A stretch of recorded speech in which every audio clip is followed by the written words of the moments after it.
We start today's video asking the question, do they really not make them like they used to? I recently picked up what I would consider a vintage Canon lens. The 70-210 f4, first released in 1987. I'm going to be using that on my 5D Mark II and my Canon R8. So let's see if this lens has a place for photographers in 2024. I think I've made a mistake. It's very windy here right now, but I have my, if you can hear me, my Canon 5D Mark II and my vintage 70-210 EF lens. Very old lens, older than me. This is my location. At the end of this arm here, which you probably can't see on this camera, is a tiny lighthouse. And I just feel like it would be quite apropos to, sorry for all the wind, to take some nice pictures of with this old lens and see what it can do. I have no idea if you can see any of this. It's so windy. Don't make unnecessary journeys. I've got sand in my eye. We are shooting on aperture priority mode. I've slightly reduced the exposure just so that I can get some interesting shots. I'm currently shooting with Magic Lantern and I'm gonna try some bracketing.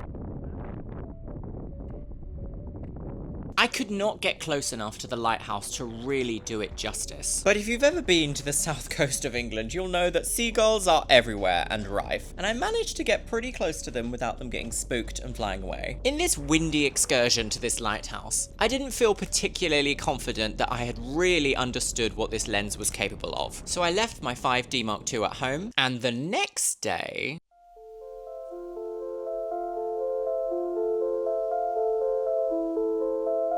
we are in a place called Cuckmere Haven, and if you have seen it, written down on a sign, it says Cuckmere.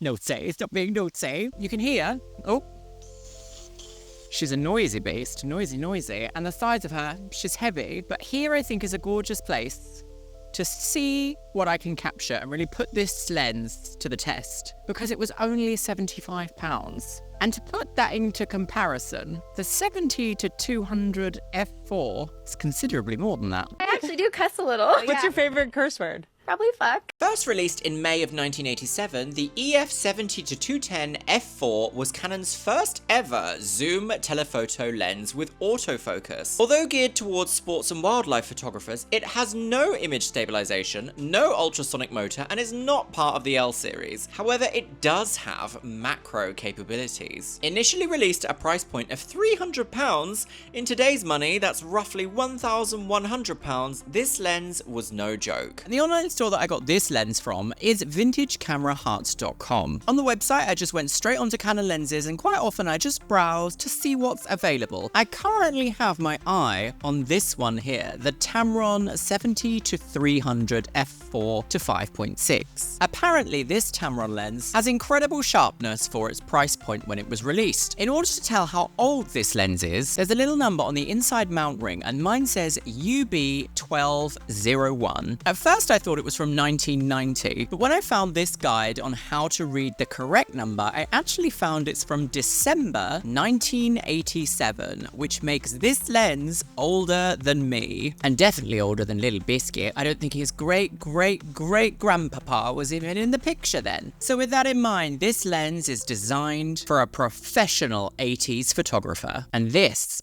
is what I captured.